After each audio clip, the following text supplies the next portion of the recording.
Hello everybody. आज श्रीलंका में इतनी बड़ी इकोनॉमिक क्राइसिस आई है कि वहाँ डेली एसेंशियल्स की चीज़ों में 3 से 4 गुना का प्राइस में इजाफा आया है। वहाँ पेट्रोल और डीजल के लिए लोगों को 2 से 3 किलोमीटर की लंबी लाइन में लगनी पड़ रही है। एलपीजी तो मिलना लगभग नामुमकिन सी हो गई है। इलेक्ट्रिसिटी 24 घंटे में से केवल 4 घंटे ही अवेलेबल रहती है।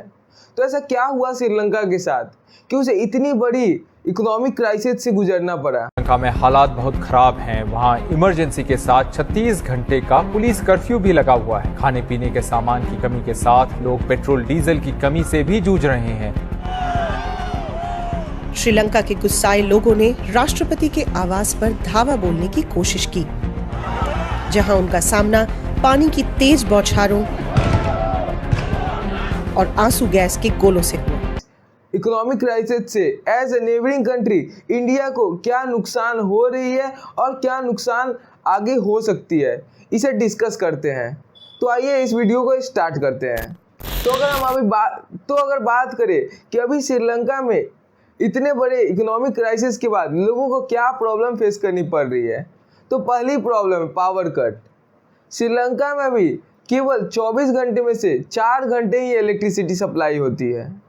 इतनी ज़्यादा इलेक्ट्रिसिटी कट के बाद भी वहाँ के पावर मिनिस्टर ने कहा है कि स्ट्रीट लाइट को बंद कर दी जाए ताकि हम ज़्यादा से ज़्यादा एनर्जी को सेव कर पाएँ। कुकिंग गैस की सप्लाई अब वीक में केवल एक बार ही होगी और उसकी प्राइस 3,000 रुपये से बढ़ा के 4,200 रुपये कर दी गई है, जो कि 1200 इंडियन रुपी के बराबर होती है, क्योंकि एक इंडियन रुपी 3.98 श्रीलंकन रुपी के बराबर होती है।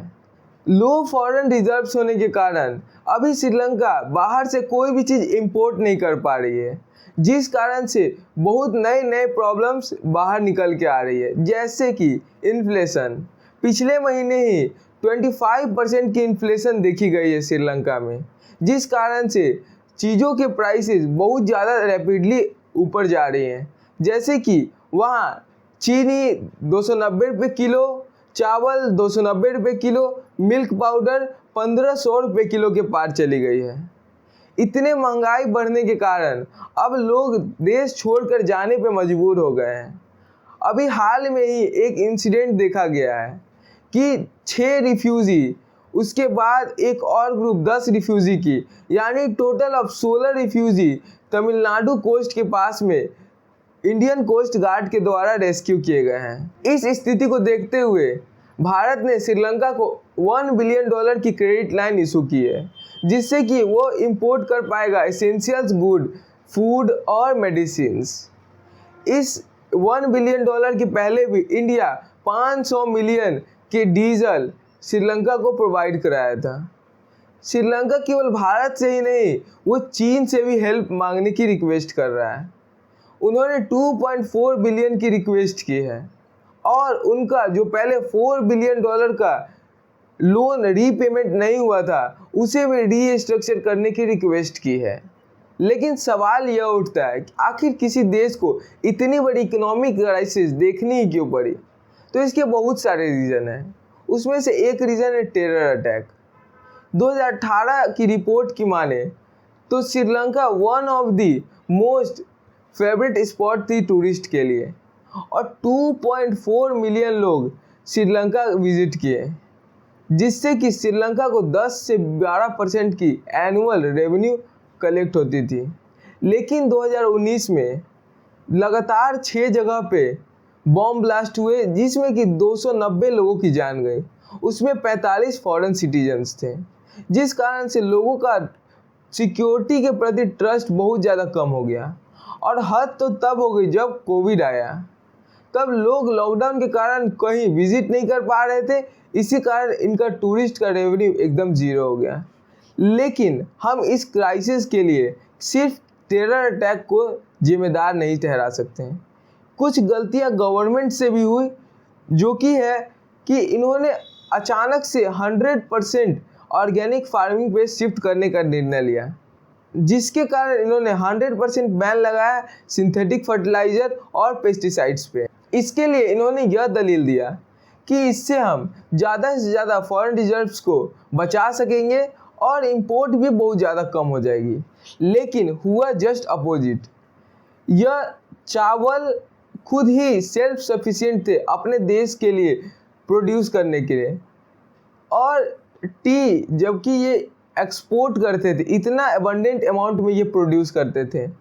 लेकिन हम लोग अगर देखें इस केस को अपने देश इंडिया के सिनेरियो से, कि सिक्किम एक 100% ऑर्गेनिक फार्मिंग का एक एग्जाम्पल है, लेकिन उसे इस स्टेज पे आने के लिए पूरे 10 से 12 साल का वक्त लगा।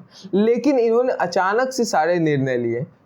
और अगर हम ऑर्गेनिक फार्मिंग की अगर हिस्ट्री को देखें तो वो इसमें अनुमान लगाया जा सकता है कि अगर हम अचानक से ऑर्गेनिक फार्मिंग पे जाएं तो प्रोडक्शन 20 से 25% तक कम हो सकती है, और हुआ भी। इसीलिए इन्हें चीज़ों को एक्सपोर्ट करने के बजाय इंपोर्ट करने की ज़रूरत पड़ गई, जिससे कि इनका फॉरेन डेट बढ़ता चला गया।